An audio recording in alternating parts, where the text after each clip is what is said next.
¿Cuántos creen que una palabra de Dios puede cambiar su vida? Quiero, hermano, levantar. ¿Cuántos creen que una palabra de Dios puede cambiar su vida?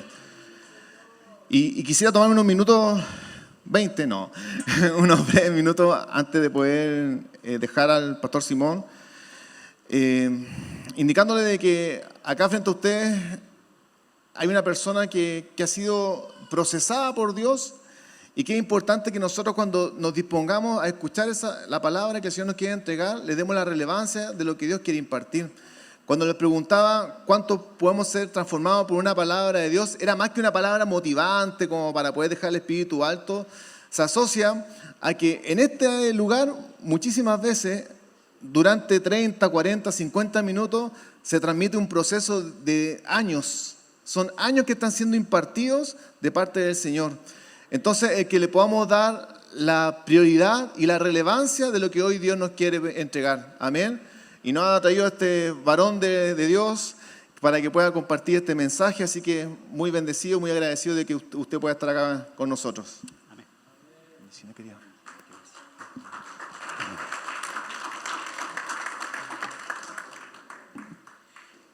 Amén. Le damos gracias al Señor por esta oportunidad de poder encontrarnos en nuestra casa donde el Señor nos restauró y donde el Señor empezó un proceso. Ya sacamos la cuenta con mi esposa, 20 años, y le damos gracias al Señor por eso, porque el Señor nos procesa y los procesos del Señor siempre son buenos. A Él nunca se le pasa la mano, nunca. A pesar de que nosotros de repente tenemos una mirada media fatalista o extremista de que Dios nos abandonó, déjeme decirle que si el Señor te ha tomado y te está tratando es porque viene algo que te va a hacer bien, que te va a dar propósito de vida y nos va a dar propósito de vida, nos va a dar dirección. Le damos gracias al Señor por eso, junto con mi esposa Karina, Samuel, Elías, y por la oportunidad que el Señor nos da de poder impartir la palabra al pastor Héctor, ¿no es cierto?, que nos da la oportunidad también. Coten habló de una palabra, proceso. Es una palabra que nos cuesta definir y muchas veces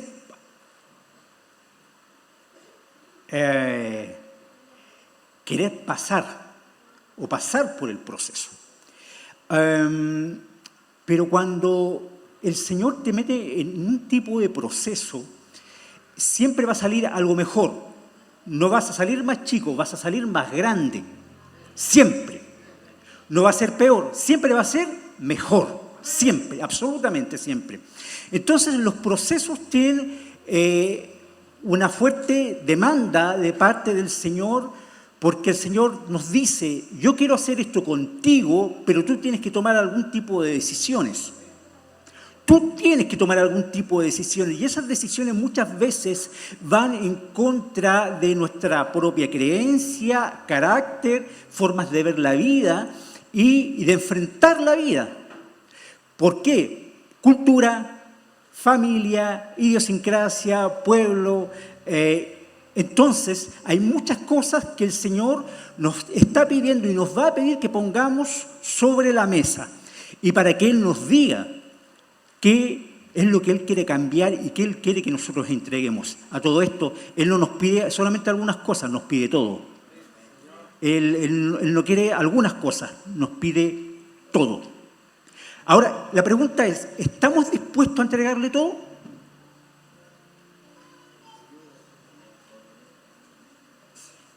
Primera pregunta, ¿estamos dispuestos a entregarle todo? De repente la mente sale fácil, pero ¿lo hemos pensado alguna vez o no?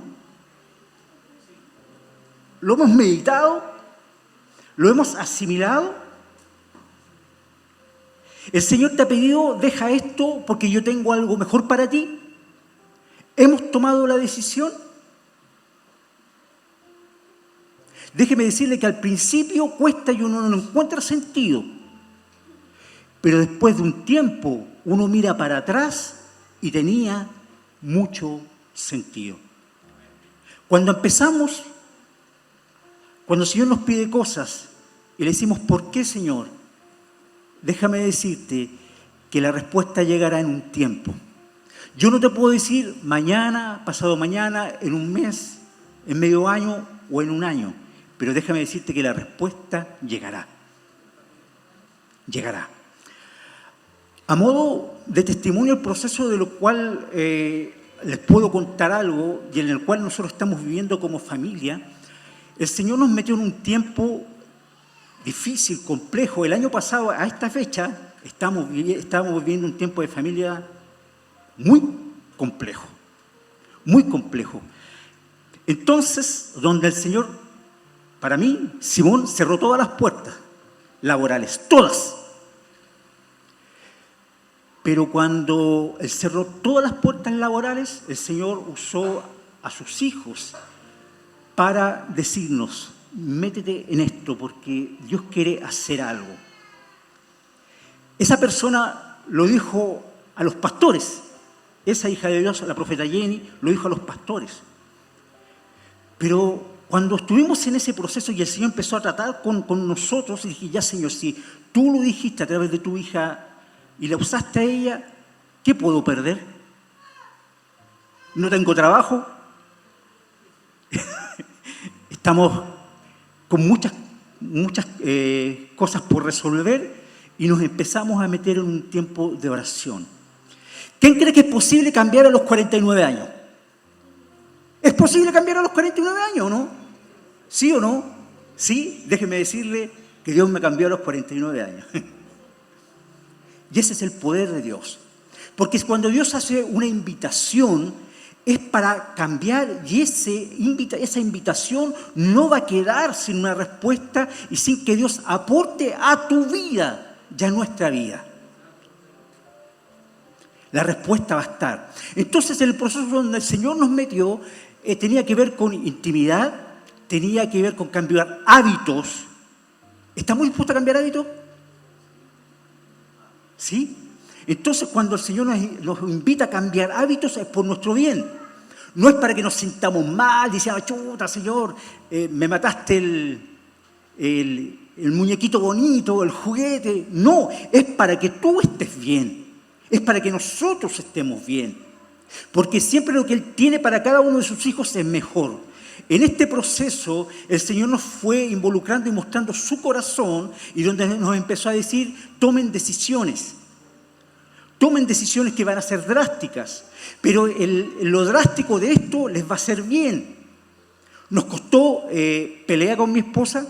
¿Quién pelea con su esposa? Soy el único.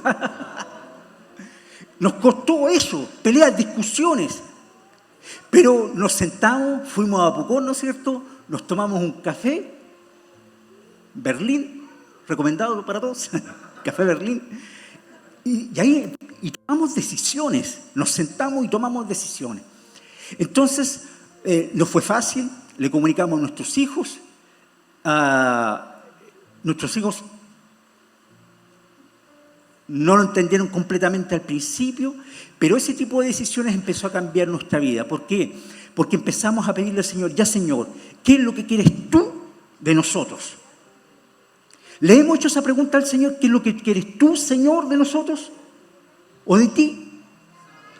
¿Estamos dispuestos a la respuesta que Él te quiera dar? ¿O no? ¿O más o menos? ¿O a veces? Gracias, a veces. Entonces, este tipo de decisiones siempre va a traer confrontación, siempre va a traer incomodidades, pero vuelvo a repetir, el fruto de esto siempre va a ser mejor. Siempre va a ser mejor. Una de las cosas que fue de bendición para nosotros es que pudimos involucrarnos más como familia. Y en el proceso de involucrarnos más como familia, de hacer familia y de guardar el día de reposo, de guardar Shabbat, para nosotros fue muy importante. ¿Por qué? Les voy a explicar por qué. Porque en el trato de Dios, el Señor se encarga de meterte en dificultades que muchas veces solamente Dios puede hacer algo. El humano puede hacer algo, pero cuesta plata, Cuesta tiempo, dolor de cabeza, preocupación. Pero cuando Dios empieza a moverse en una familia que está dispuesto a buscarle, entonces el Señor empieza a hacer. Déjeme decirle que uno de los testimonios que ocurrió este año, en agosto, ¿puedo contarlo a mí? ¿Sí? Ya, lo voy a contar. El proceso fue el siguiente. Mi esposa le empezó a crecer un lunar, aquí, en la sien. El asunto es que el lunar empezó a ponerse de un color extraño y a deformarse, a tener una forma irregular. ¿Usted sabe lo que significa eso, no?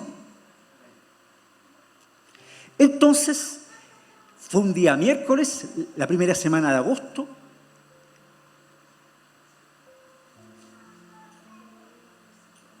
Y yo le dije a mi esposa, porque mi esposa se tapaba con el pelo para que yo no le viese el lunar. Entonces yo le dije, oye, Cari, ¿sabes que tienes el lunar? Se ve feo. Oremos por ese lunar. Y mi esposa me dijo, pero oremos en Shabbat. Y alguien podría decirme, pero ¿por qué en Shabbat? Mi esposa, ¿por qué ella habrá dicho en Shabbat? Abre paréntesis. Y tiene una explicación, yo lo quiero explicar por qué. En Shabbat, a lo largo de las Escrituras, en la relación del Señor Jesucristo y los resultados que Él tuvo en relación a provocar sanidades en las personas que Él ministraba, la mayoría de los milagros de Él y sus discípulos fueron en Shabbat. Puerta abierta. Si le sirve, tómelo. Orar por sanidad. No queriendo decir con esto que sea el único día donde Dios puede manifestarse con sanidades, prodigios y milagros. ¿Ya? Pero Shabbat es una puerta abierta. Es el encuentro que el Señor ha provisto cada semana para la familia. En Shabbat se ponían los panes frescos de la proposición. Primicia fresca, agradable, olorosa ante el Señor. Cierre paréntesis. Ese día viernes nos juntamos con mis hijos, con Karina, y dijimos, ya, oremos por la mamá. Nos paramos, la ungimos, y le dijimos, Señor, queremos orar por la mamá para que tú reprendas este lunar, para que tú la sanes de este lunar, le quites este lunar. Estábamos orando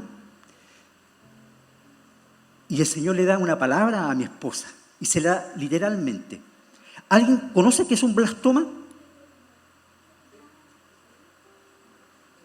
Blastoma, así como... Ya, La Paz sabe. ¿Qué es un blastoma, Paz?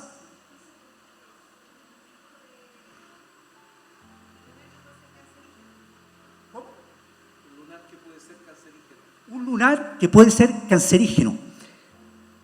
Entonces, el Señor le habla a mi esposa y le dice blastoma. Ya, oramos, reprendimos al blastoma y nos fuimos a descansar. El día sábado en la noche, mi esposa empieza a hacer, ustedes saben, las mujeres, pues, algodoncito. ¿Cómo? Skincare, ¿ya? ¿Ya? Se empieza a limpiar la cara y el lunar le sale en el algodón. Salió gran parte. El día domingo salió el resto. Entonces el Señor la sanó y nosotros decíamos, wow, Padre, gracias. Y Karina ese mismo día, ese mismo viernes dijo, Señor, pero déjame una marca para que cuando yo la vea nunca pare de darte gracias por lo que tú hiciste. Y efectivamente le dejó una marca, pero es casi imperceptible. Hay una marca, pero casi imperceptible. Pero está.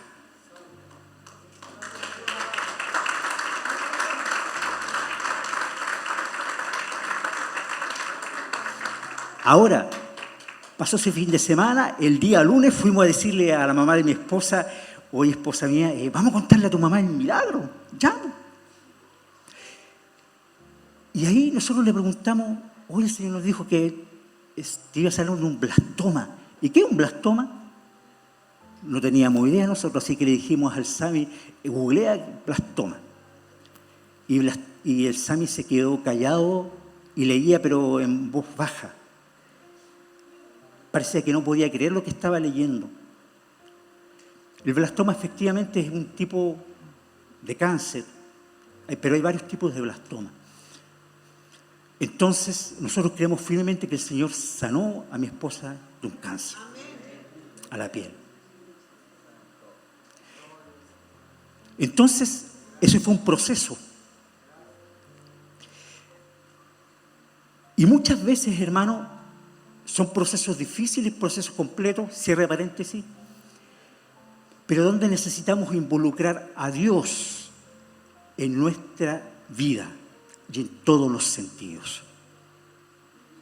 En otro tiempo nosotros hubiésemos corrido a la ciencia, al médico, como primera opción. Pero necesitamos volver, hermanos, nuestros ojos al Señor y debemos correr primeramente al Señor. Debemos correr primeramente al Señor. Entonces, cuando nosotros corremos a Él, el Señor hace milagros. En el proceso en el cual nosotros estamos viviendo, había una hermana que se le declaró cáncer uterino. Y empezamos a orar por ella. Fue a un especialista, 2 especialistas, 3 especialistas, gastó lo que tenía que gastar, vino a Santiago, se hizo un chequeo en una clínica, 4 diagnósticos de cáncer uterino. El Señor la sanó. La última revisión con el médico le dijo, usted no tiene nada, señora. ¿Qué le dijo que tenía cáncer? Lo tremendo de esto es que la hermana no podía creerlo, que el Señor la había sanado. Pero el Señor la sanó. Durante la semana pasada, en el tiempo de oración y de búsqueda que el Señor y la demanda que el Señor ha puesto en nuestra vida, el Señor nos habló de un sentido de urgencia. ¿Qué es algo urgente? Ya, ¿no es cierto? Y cuando el Señor le pone algo urgentemente, ¿es urgente o no es urgente? ¿No es cierto? Si cuando Él dice que algo es urgente, es urgente. Entonces, la predicación de hoy día o la palabra de hoy día tiene que ver con un sentido de urgencia. Y les voy a hablar una palabra que el Señor ministró mi vida, ministró mi corazón y con el proceso que el Señor está tratando en nuestra vida. Porque yo no puedo hablar cosas que no he vivido, que el Señor no me ha permitido vivir. Les tengo que hablar cosas porque es el fruto que el Señor nos ha permitido por su misericordia alcanzar, por su misericordia. Entonces, con un sentido de urgencia.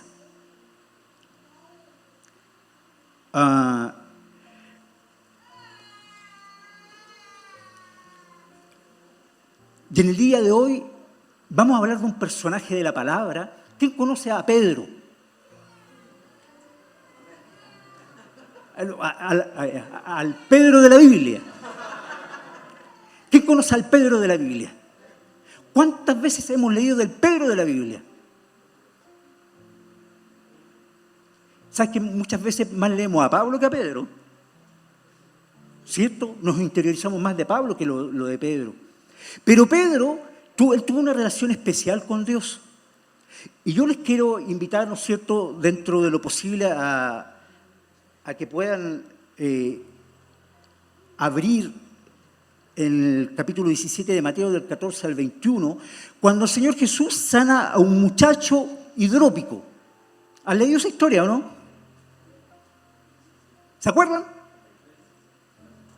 El Señor Jesús sana a un muchacho hidrópico. El Señor manda a sus discípulos a que oren y vayan, ¿no es cierto?, y oren por los enfermos. Y se acerca un papá y le dice al Señor Jesucristo, estoy resumiendo, le dice, ¿sabes qué? Le dije a tus discípulos que orasen por mi hijo, pero no hubiera un resultado.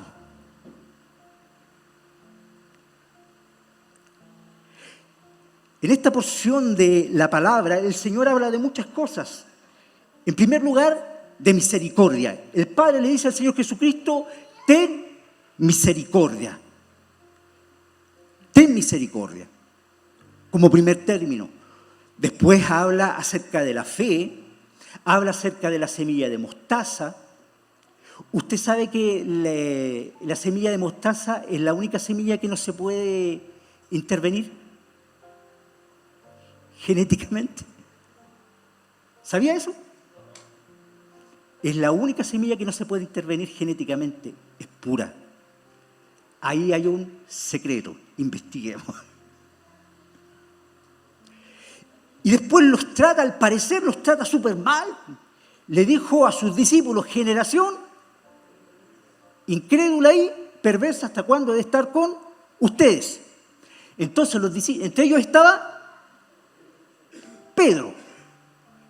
Entonces lo llaman aparte al Señor Jesucristo y le dicen, oye, ¿qué pasó aquí? Así como diciendo, no nos trates tan duramente. Entonces, le preguntaron, ¿qué podemos hacer? ¿Cómo sale esto? ¿O cómo se ministra esto? Y el Señor Jesucristo les dice, en el último versículo de esta porción dice, esto sale solo con oración y ayuno. Entonces hay una demanda del Señor Jesucristo que hay en ocasiones que el Señor nos va a usar y el Señor va a proveer sanidad, pero hay otras cosas que se arreglan de una forma diferente, con una mayor profundidad. ¿Cuántos ayunan aquí? De verdad. Como algo, como un estilo de vida. Oración y ayuno. Porque que la recomendación del Señor Jesucristo le hace esto a sus discípulos. Este es un género que solamente se trata con oración y ayuno. Cuando el enemigo actúa sobre la salud de una persona, cuando el Señor sana y liberta a una persona de un espíritu inmundo, va a venir la sanidad. Muchas veces la sanidad tiene que ver con un proceso espiritual.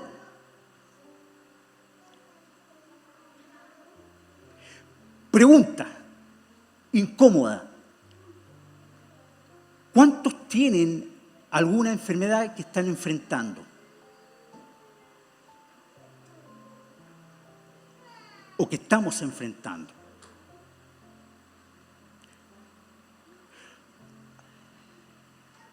¿Le hemos preguntado al Señor por qué?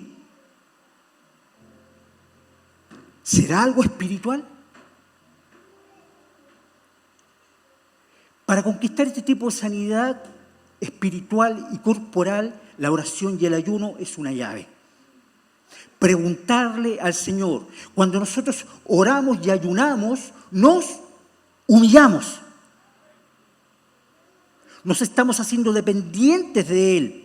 El ayuno significa renunciar a la comida. ¿No es cierto? Y cuando renunciamos a la comida, renunciamos a lo que más nos gusta. Y nuestro alimento viene en la revelación, y lo que el Padre quiere ministrar en nuestra vida a través de la oración y del ayuno, nos hablará potentemente. Y nos preparará y nos equipará para hacer lo que Dios quiere y como Él quiere ministrar. Lección aprendida por Pedro y por los demás discípulos. Sigo leyendo. Vamos a ir un poquito más rápido.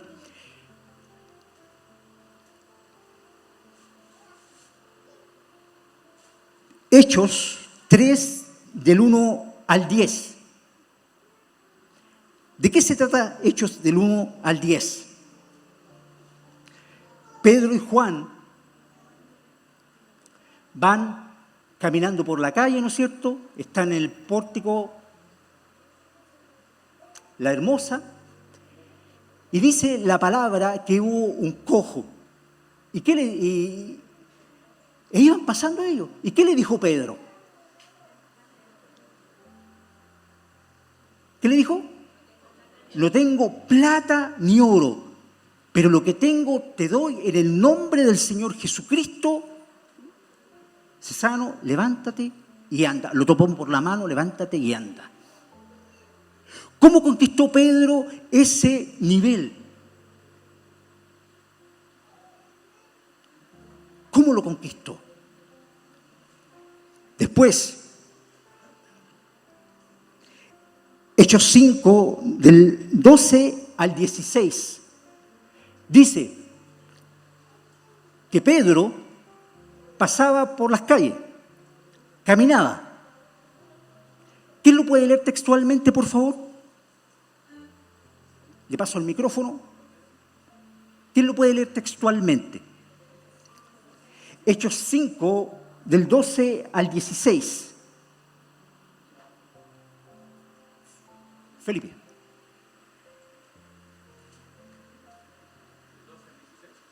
Del 12 al 16.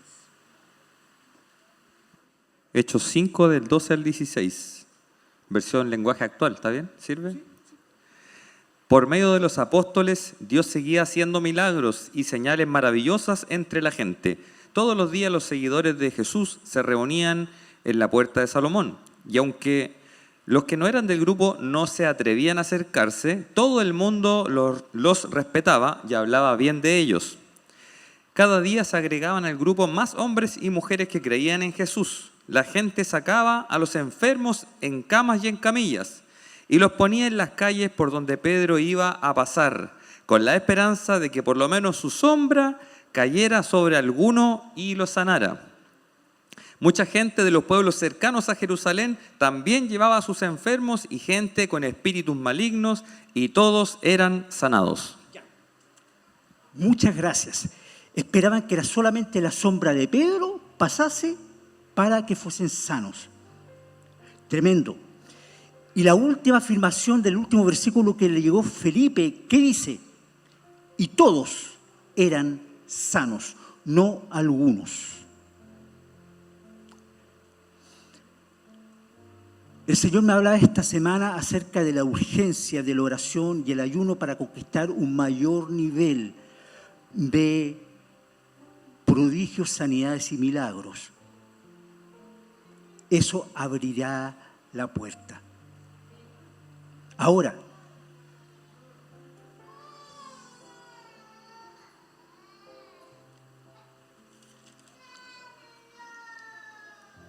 Primera de Pedro 5, 6. Primera de Pedro 5, 6. ¿Qué dice, por favor?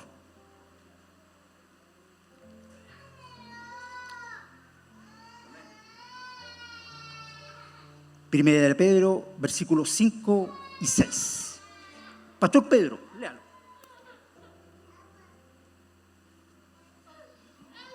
Esta es la versión Palabra de Dios para todo. Cuando Dios los corrija con su mano poderosa, acéptenlo con humildad. Después, cuando llegue la hora, Él los exaltará. Amén. Amén. La versión Reina Valera dice así: humíllense o humillaos. El proceso de la humillación es consciente. El Señor nos pide que nos humillemos. Esa es la puerta de entrada para conquistar una relación con Dios, donde Dios pueda usarnos para este tipo de cosas. El apóstol Pedro lo entendió y lo empezó a vivir. Humillados. El proceso de la humillación, cuando uno toma la decisión de humillarse, será personal, será íntimo, será profundo. Porque una cosa es humillarse y otra cosa es que Dios te humille, porque cuando caemos en las manos de un Dios vivo es otra cosa. Así que el Señor nos dice, humíllense, tomen la decisión de humillarse. El que habita al abrigo del Altísimo morará bajo la sombra del Omnipotente. Humíllense bajo la poderosa mano de Dios. Humillarse debajo de la poderosa mano de Dios en nuestro lugar seguro, en nuestro lugar de capacitación, en nuestro lugar de encuentro con Él, donde el Señor impartirá de lo que Él quiere añadir a nuestra vida para bendecir a otros. Porque déjeme decirle que con los relatos que hemos leído anteriormente, los versículos que leímos anteriormente, el Señor le entregó a Pedro y a los discípulos armas para bendecir a otros, armas de misericordia, armas para bendecir a otras personas.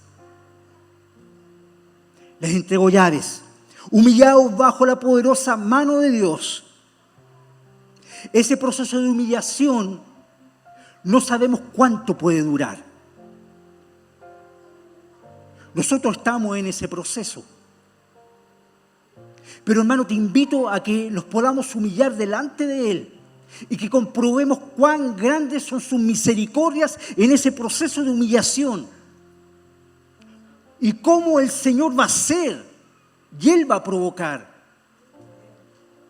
En estos últimos tiempos, ya hace el siglo pasado, empezó una corriente dentro de los propios hijos de Dios que es cesacionistas. Los cesacionistas, ellos dicen que los dones del Espíritu ya no están, que los dones de sanidad ya no están, pero nosotros creemos y hemos visto de lo que el Señor es capaz de hacer. Entonces, cuando me hablan que un Dios ya no puede hacer milagros, yo le digo, discúlpenme, tengo al lado mío una persona que el Señor la sanó.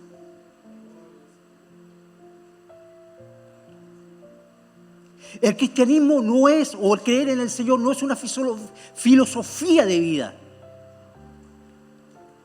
No es un pensamiento, tiene que ser una realidad, donde a Él le involucremos en todas y cada una de las áreas de la vida, humillados bajo la poderosa mano del Señor.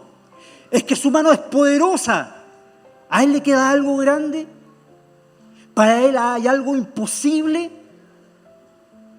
El proceso de la humillación tiene que ver con el proceso de renuncia, tiene que ver con el proceso de despojarse. Y la segunda parte del versículo es espectacular. Porque ese proceso, déjame decirte, que va a terminar. Y dice así: para que Él os exalte cuando fuera o cuando fuese tiempo.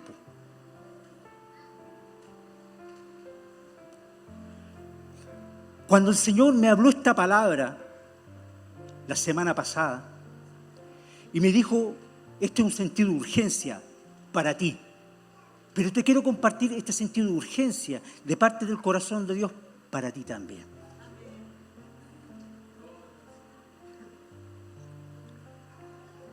Y juntamente con la palabra y juntamente cuando Él me iba hablando al oído este versículo, me dio una visión. Y la visión era la siguiente: había una mano grande y abajo de la mano había un hombre humillado.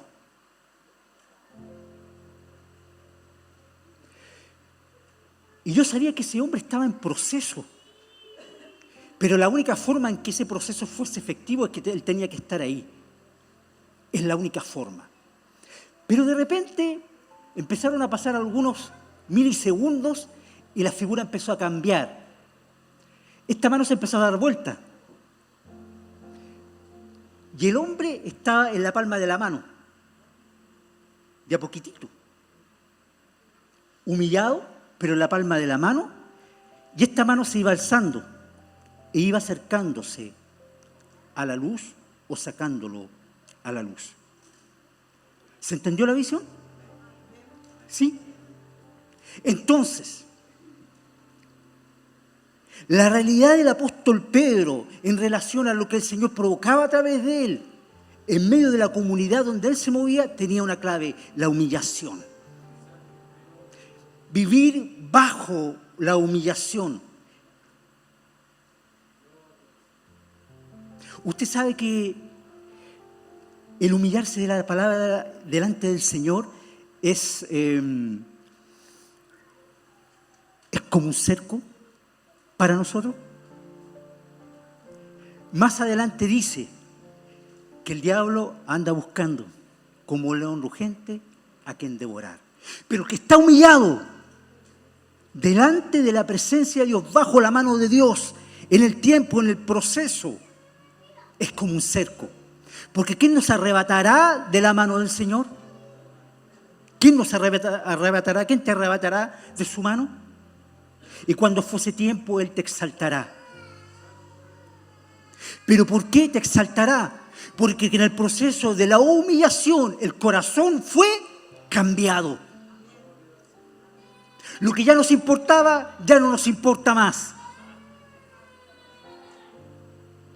Señor, un templo con cartel,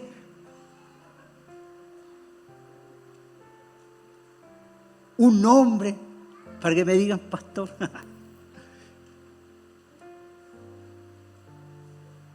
Procesos. Señor, no entiendo lo que tú quieres hacer. Entonces, en la oración con mi esposa, le empezamos a decir: Señor, ya, dejamos lo que tú nos pediste que dejásemos. ¿Qué quieres ahora? ¿A qué le hincamos el diente? ¿Qué es lo que tú quieres que hagamos? Y en el proceso en el cual el Señor nos ha metido a nosotros, en un proceso nunca pensado, de repente nosotros los hijos de Dios pedimos cosas que muchas veces no entendemos. Es como que si, a ver, es como que si Dios dice: no sabes lo que estás pidiendo. Pero te voy a dar lo que no sabes lo que estás pidiendo. Y hemos visto cómo el Señor, nosotros ministramos a gente de distintas congregaciones y denominaciones. Nosotros no los pastoreamos. Nosotros oramos por ellos para que el Señor haga sanidad en favor de ellos. Hemos visto muchos cánceres sanar.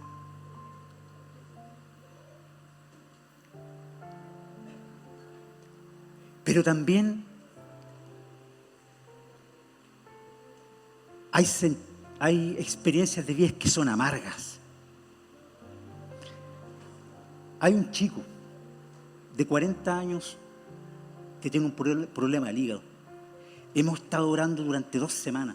Está en Concepción, está en urgencia. Y yo le decía: Señor, ¿por qué no? ¿Qué pasa con él? Padre, ¿qué pasa con él? Se llama Cristian Garcés, padre de 4 hijos, una vida por delante. Señor, ¿qué pasa con él? Señor, ¿qué pasa con él? Señor, se me acabaron las palabras para poder orar e interceder por él. Y ahí el Señor me entregó lo que les acabo de exponer. Una oración con sentido de urgencia. Una disposición con sentido de urgencia. Miren, humanamente él no es nada mío.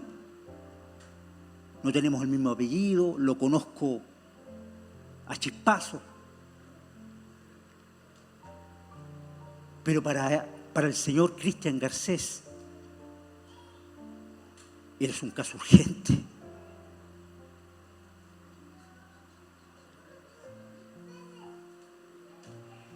Y es una preocupación que tengo.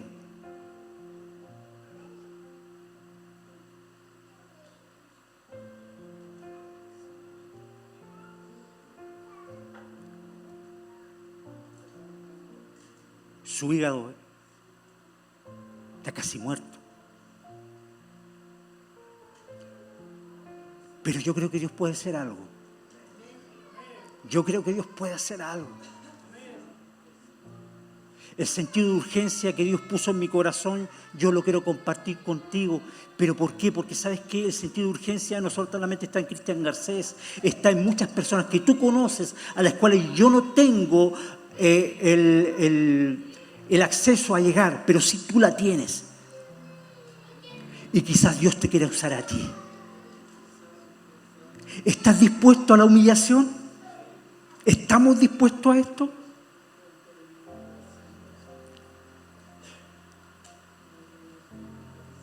Déjeme decirle que esta petición de parte del Señor no tiene nada que ver con nuestros intereses. Tiene que ver con los intereses de Él. Pongámonos de pie, hermano.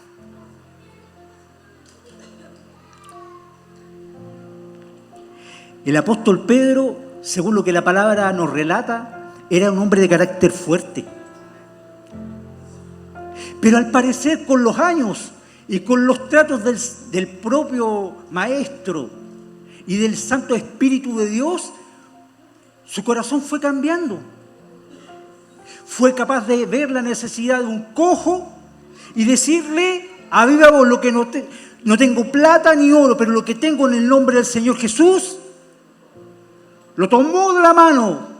Anda. ¿Y qué pasó con el cojo? Salió corriendo y les decía a todos lo que el Señor había hecho. Cuando el Señor hace un milagro es algo irrefutable. ¿No es cierto? Es algo irrefutable. El Señor puede hacer cosas. Para terminar esta parte, hace muchos años nosotros conocemos a una niña que nació con hidrocefalia. Ella tiene 5 años. El diagnóstico era el siguiente: en ese tiempo cuando ella nació, va a vivir unas horas y va a morir. ¿Conocen lo que es la hidrocefalia, no es cierto? Sí. Va a morir.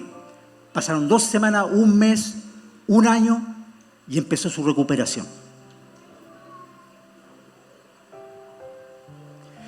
Iban a los controles con la enfermera y le decían: ¿qué está haciendo usted con ella?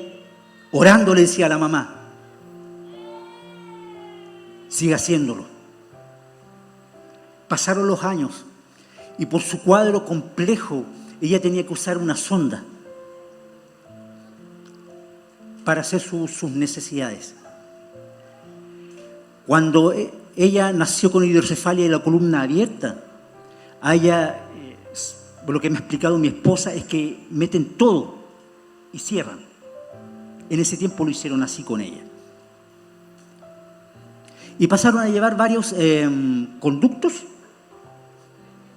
nervios. Y uno de esos nervios es lo que le impedía regular el esfínter. Entonces la mamá con el papá llegaron y dijeron: mire, ¿sabe qué? Estamos muy apenados porque nuestra hija le pasa esto y tiene infecciones. Nos metimos en una habitación y el Señor le habla a mi esposa y me dice: ora para que el Señor repare ese conducto. Pasaron algunas semanas, la niña fue al control y el médico le decía: ¿qué pasó aquí? El Señor sanó eso que había fallado. La niña ahora controla el esfínter. Es más, sabe leer, sabe escribir, está aprendiendo a caminar. Ha sido un proceso, llega a 4 años, todavía no se para solita. ¿Y sabe qué? Escucha bien, usa lentes pero ve. ¿Y saben cuál es la cosa más increíble? Que ella podría haber tenido lesiones neuronales. No tiene. Un proceso que lleva 4 años. Pero déjeme decirle que el Señor va a seguir haciendo milagros. ¿Y sabes cuál es nuestro interés? Nosotros lo hemos conversado con mi esposa, es que el Señor sea glorificado. No importa dónde se congregue. porque hemos entendido que esa es nuestra misión. Y queremos compartir esto con ustedes, hermanos, y llamarlos a que nos humillemos delante de la presencia del Señor, que esto lo tomemos con un sentido de urgencia. La humillación es algo urgente que el Señor está demandando. La oración, el ayuno. El ayuno no es solamente dejar de comer. Vamos a ver cosas maravillosas. Padre, te damos gracias. Voy a invitar a mi esposa a que pueda pasar aquí adelante.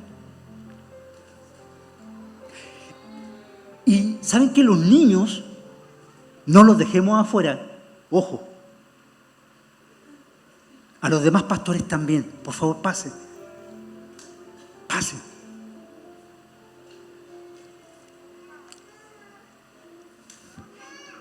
Samuel y Elías tenían una profesora en el colegio donde ellos estudian. La profesora se cayó y se lastimó, tenía cuello cervical y el hombro también estaba enyesado. Y Karina la fue a visitar un día de semana, junto con los niños. Le dice, vamos a llevarle un chocolatito, vamos a orar por ella. Y Karina, como ustedes la conocen, ¿no es cierto? Le dice a los niños, ya, Samuel y Elías, oren por la tía. Oraron por ella, se fueron y el Señor hizo caer en un sueño profundo a la tía del colegio. Y cuando despertó después de 3-4 horas, ya no tenía dolores, estaba deshinchada. Los niños también el Señor los quiere usar. Entonces, cuando estemos con ellos, no miremos a ellos como un proyecto a futuro. Miremos como que Dios quiere hacer algo con ellos ahora. El chaval, nosotros le decimos a nuestros hijos, oren con nosotros. Vamos a orar por sanidad. Pero ellos están aprendiendo que es posible que Dios pueda hacer cosas grandes y maravillosas. Aquí adelante están los pastores. ¿Tienes alguna necesidad tú? ¿O aquí están todos sanos?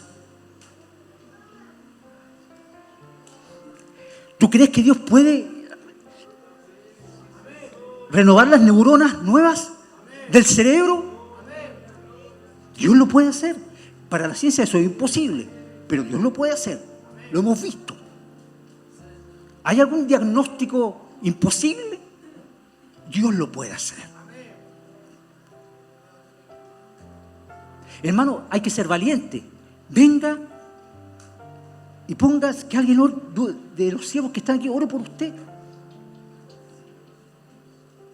Porque esto no es exclusivo de uno o de una familia.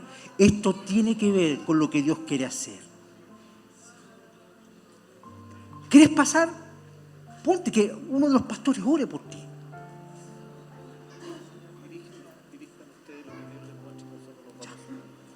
Amén. Pase nomás. Oremos por la paz, oremos por la Dani. Ya.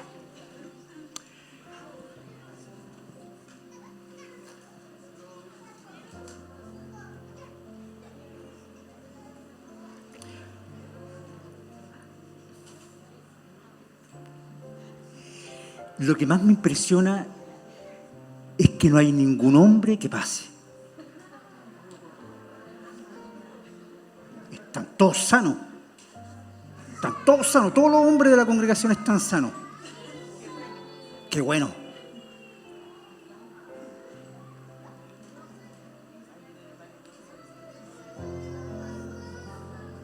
Oh Padre Celestial, te adoramos. Te exaltamos y te bendecimos, Rey de Gloria. Padre Celestial, aquí estamos delante de ti y te queremos adorar. Y postrados te adoramos. Postrados, Señor, te adoramos. Padre Celestial, Oh, mi Señor, tú conoces el corazón de todos los que están aquí adelante. Tú conoces sus vidas. Tú conoces su corazón. Tú conoces con lo que ellos pelean, Padre Santo. Tú conoces, amado Señor,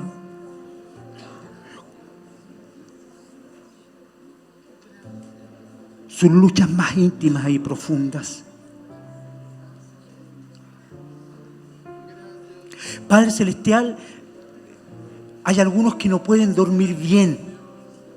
La ansiedad, Padre Celestial, por las cosas no resueltas de la vida, Padre Celestial, le está robando el sueño. En el nombre de tu Hijo amado Jesucristo, Padre Celestial, llévate toda ansiedad. Padre Santo, en el nombre de tu Hijo amado Jesucristo, oh amado Señor, llévate toda ansiedad. Padre Celestial, Señor, la ansiedad les está robando la fe. En el nombre de tu Hijo amado Jesucristo, le está afectando sus huesos. Le está afectando sus intestinos. Señor, algunas tienen cólicos. Oh Padre Celestial, se están hinchando, Padre Santo. Tienen problemas de colon. Padre y Señor, amado mío y Dios nuestro, piensan y sienten que su tiempo ya pasó o está pasando. Oh Padre Celestial, en el nombre de tu Hijo amado Jesucristo, en esta hora te pedimos, Señor, que tú les sanes y que tú te lleves, Dios mío, todo aquello que les quita la paz. Señor, en el nombre de tu Hijo amado Jesucristo. Oh Padre Celestial, te adoramos, te exaltamos y te bendecimos.